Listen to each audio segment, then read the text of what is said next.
Lideramos el camino de la opinión pública y buscamos que la cultura del debate alcance consensos y soluciones a los problemas de nuestro país.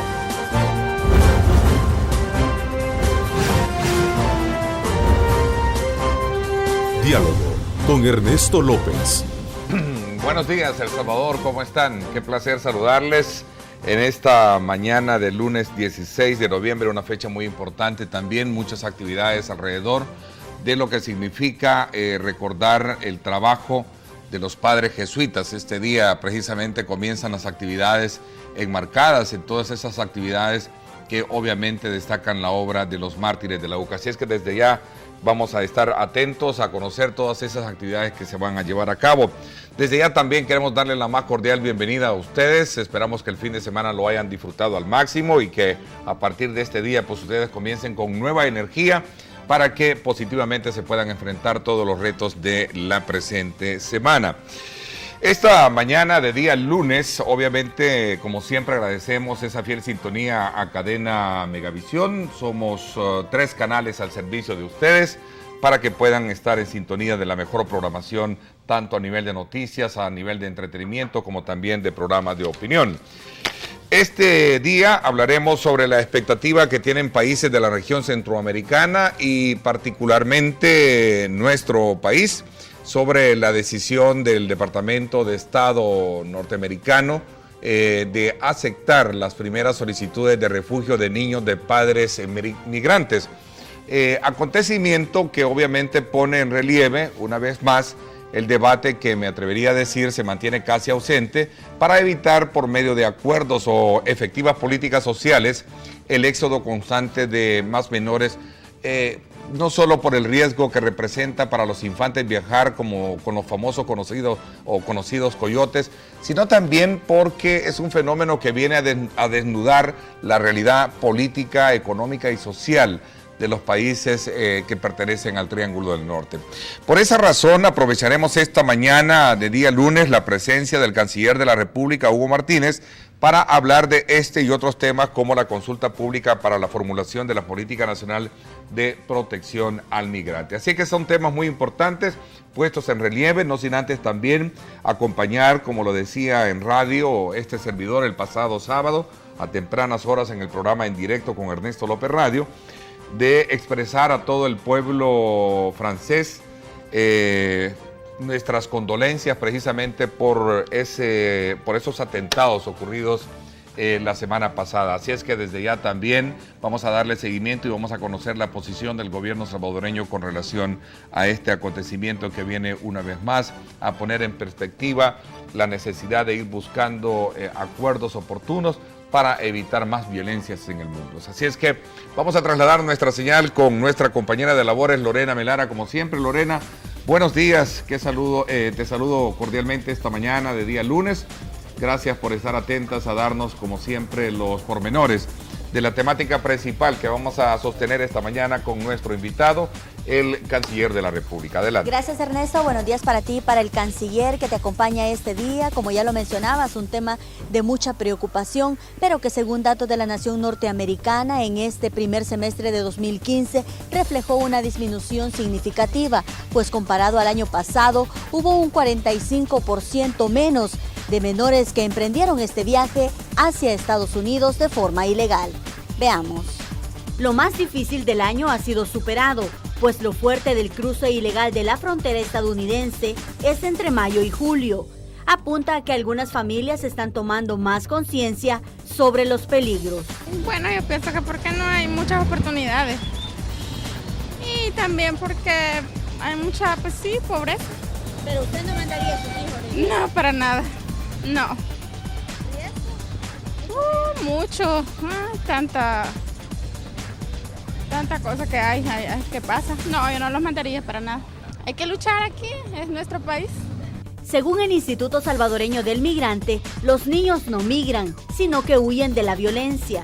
Complejo al sumarle otro fenómeno con más de 80,000 deportaciones, en lo que diputados y países amigos trabajan.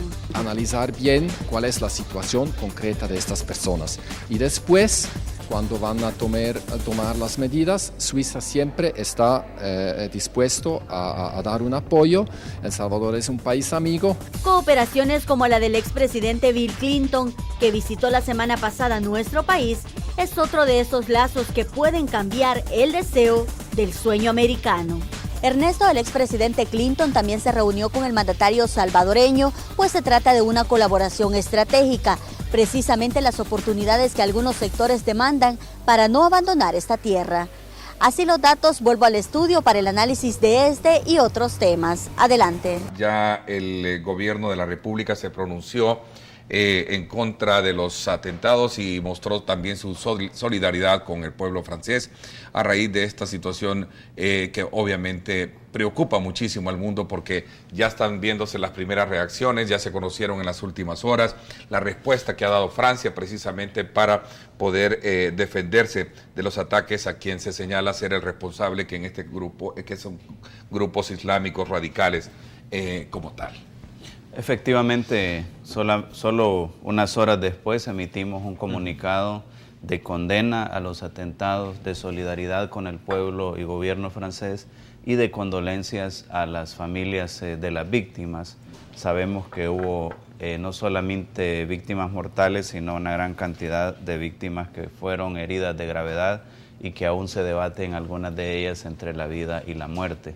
La verdad es que esta barbarie que ocurrió en París nos envía una señal ante la cual todos los que queremos la paz, todas las personas que abogamos por un mundo en paz, con estabilidad, debemos unirnos y debemos combatir estas manifestaciones de estos grupos extremistas que incluso hacen un uso retorcido de la religión. De la visita que reciente hizo precisamente al Vaticano, hablando del Papa Francisco, ¿no? Sí, fue una visita, una experiencia profesional y personal para mí muy profunda.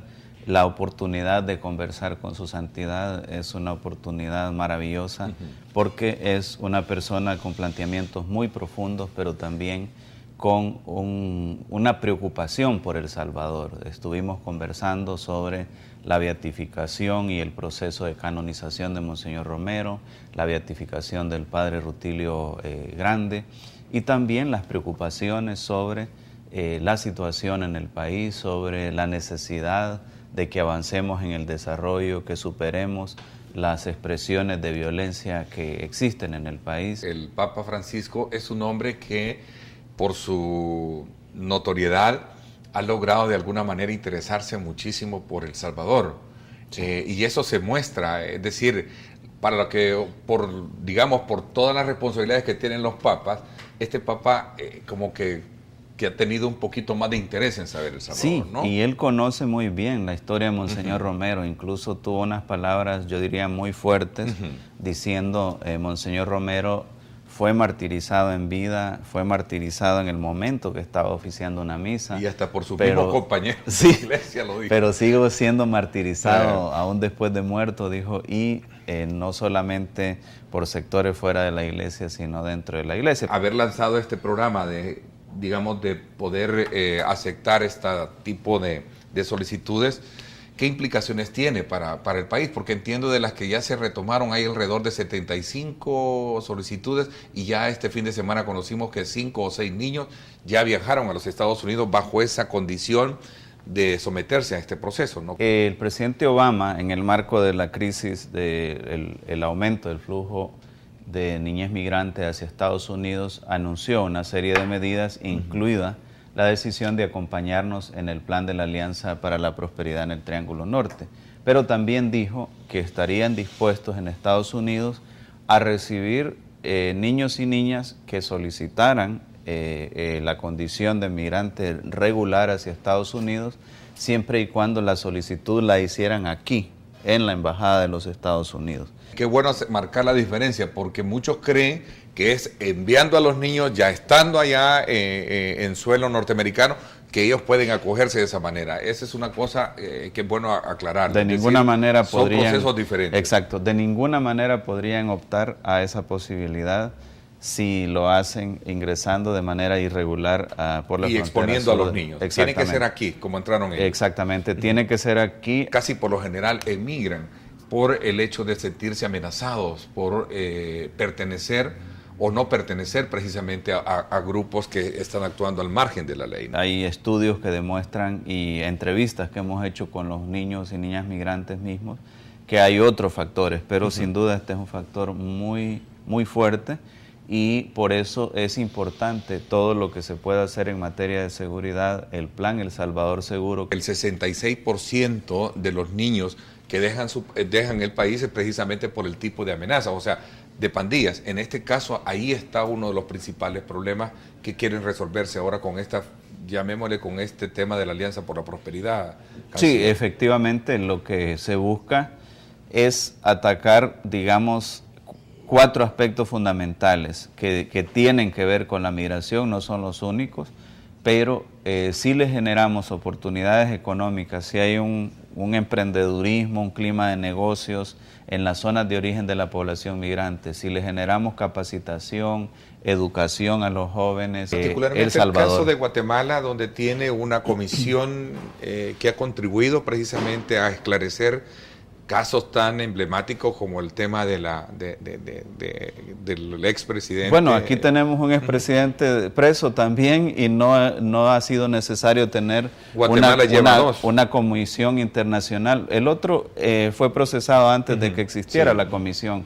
Que es el caso que tiene que ver mucho con el que fue la administración no Flores. Hemos tenido necesidad de eso. Entonces, el punto es si vamos a decidir por una de estas dos cosas, apoyar la institucionalidad, darle más fuerza a la institucionalidad que ya existe y combatir la corrupción desde esas instituciones, o esperar que venga alguien de fuera a hacernos la tarea. ¿Estaría de acuerdo usted, canciller, en que la Oficina de Probidad sea separada de la Corte Suprema de Justicia y tenga su propia autonomía? No sé si es necesario separarla, pero sí es necesario fortalecerla. Darle más dientes, como decimos popularmente, que le permita otras áreas de intervención. Pero ya con esto que está haciendo es bastante, porque cada funcionario, al ver que sus cuentas se están publicando, etcétera, se lo va a pensar más de una vez en traer dinero mal habido a sus cuentas, y ya eso es un paso muy importante que, aunque pareciera incierto en otros países, ni siquiera se ha dado. El problema en la corrupción no es un problema distintivo únicamente en los países en desarrollo.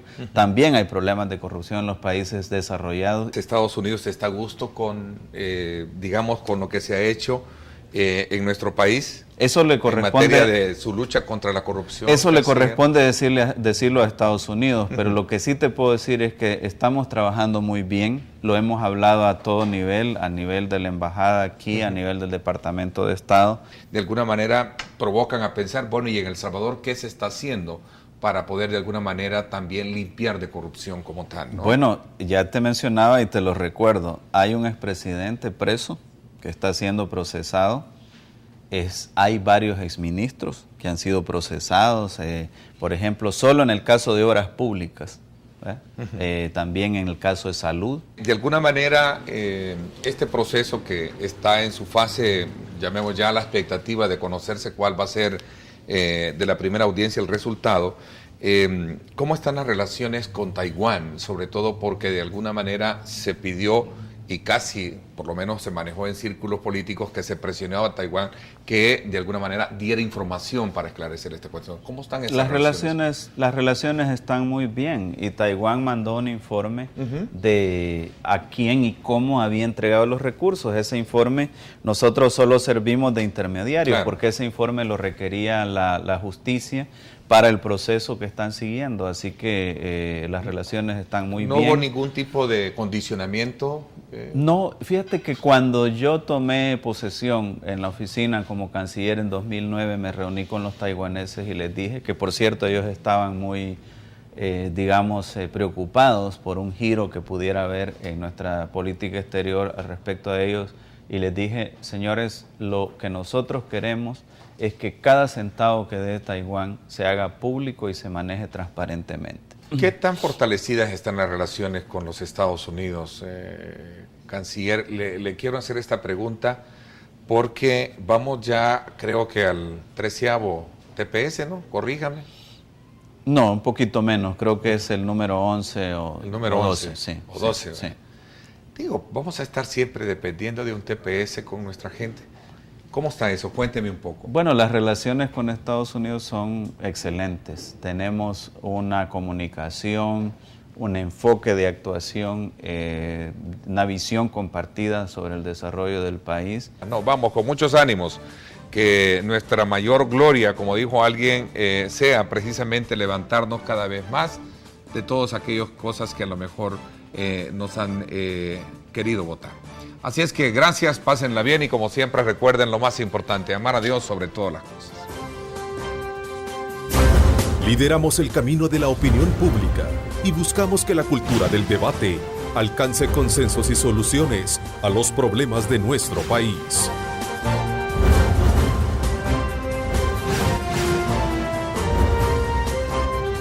Diálogo con Ernesto López.